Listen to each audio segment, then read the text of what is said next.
Welcome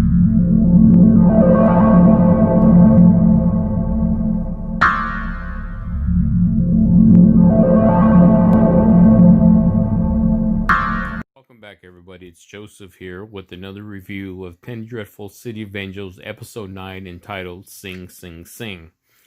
So we have Episode 9 open up with Detective Vega and Michener discussing what just happened. They just got shot out with the Tommy gun. They suspect it's potentially 3 sets of people, either Nazi operatives, Councilman Townsend's faction, or Sister Molly's mother, Adelaide. So they come to a conclusion more than likely it's the Nazis. This leads to Detective Michener tracking down Richard Goss at this racist white club that doesn't allow any minorities or Jews. And he's having a lunch meeting with 2 business associates when Detective Michener confronts him, decides that he's going to berate him in front of his luncheon colleagues, and basically telling them that if they knew Richard Goss is a Nazi operative and he's directly linked to Hitler. So Richard Goss dismisses his company. He goes at it with Detective Michener. Detective Michener is very angry and heated and pulls out his gun and basically tells Richard Goss, you have the guts to shoot at me. Why don't you kill me yourself? Be man enough to do it yourself. Now, Richard Goss plays coy. It is more calculated in his actions. He proceeds to threaten Detective Michener by divulging that he knows who his family is. Now, up to this point, we didn't even realize Detective Michener had a family.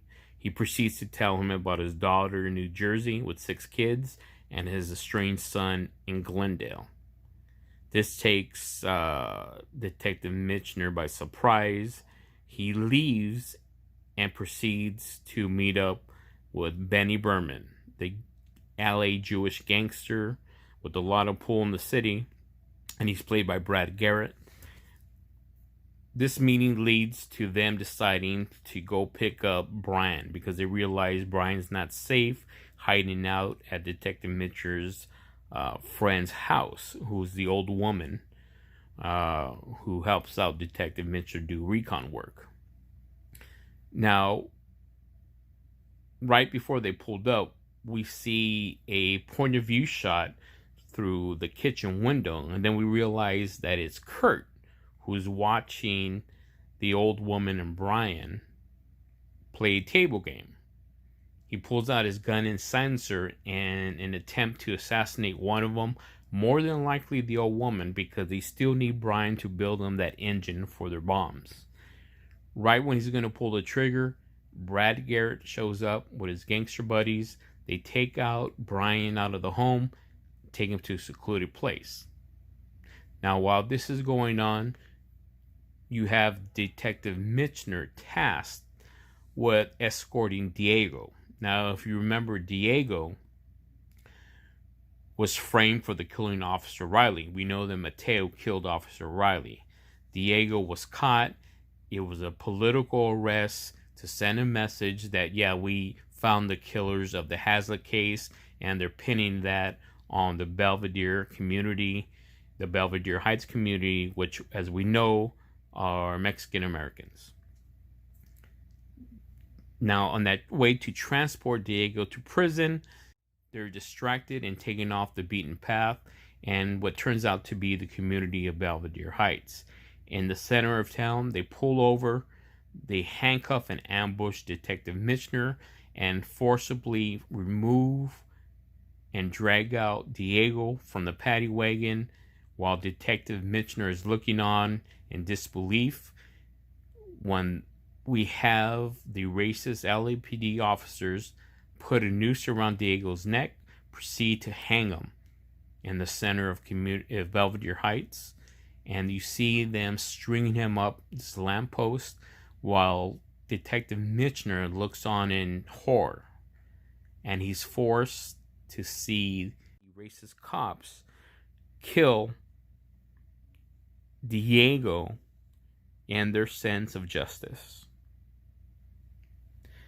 Now, while this is going on, you have Maria dealing with Elsa at the Peter Craft home.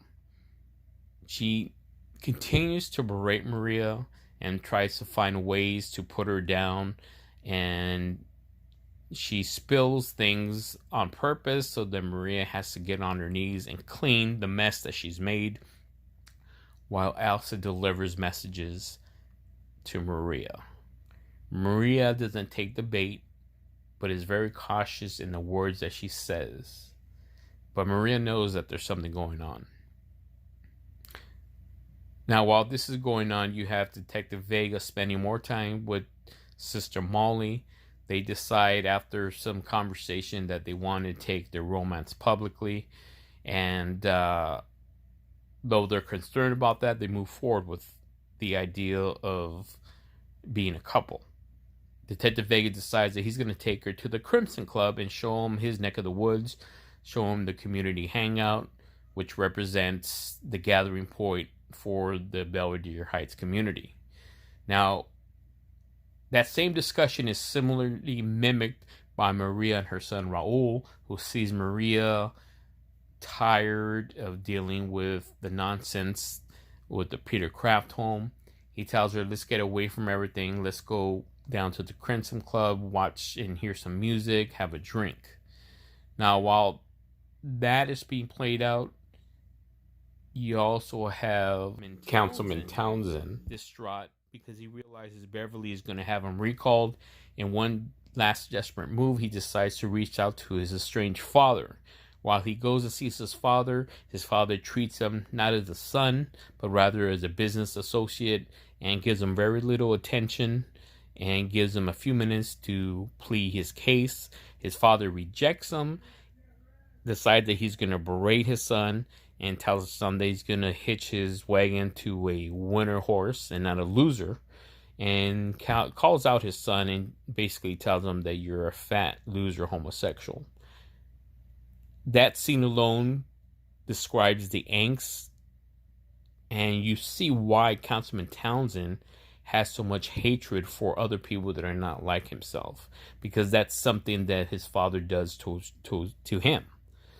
Now, while that scene ends, we go back to the Crimson Club. We have Rio, Fly Rico, and Mateo entering the club when they see Sister Molly, Detective Vega, Josefina join the group with Raul and Maria all sitting at a table.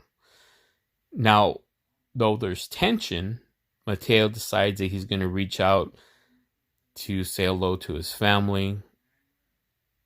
When Maria starts to realize and speculates who Sister Molly is and realizes what she represents to the family. She represents the wedge between the family, at least in Maria's eyes, because Josefina left for the temple.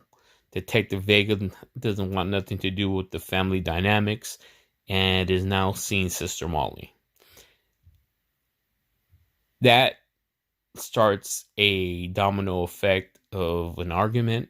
It becomes very heated and potentially looks like it's going to go violent, when for the first time we see Detective Vegas take a stance and grow some balls, and he stands up to his family and to Sister Molly and says, this is enough, I'm not doing this anymore, and goes on to give his reasons why. He proceeds to tell everybody at the table that he's tired of not being good enough for anything.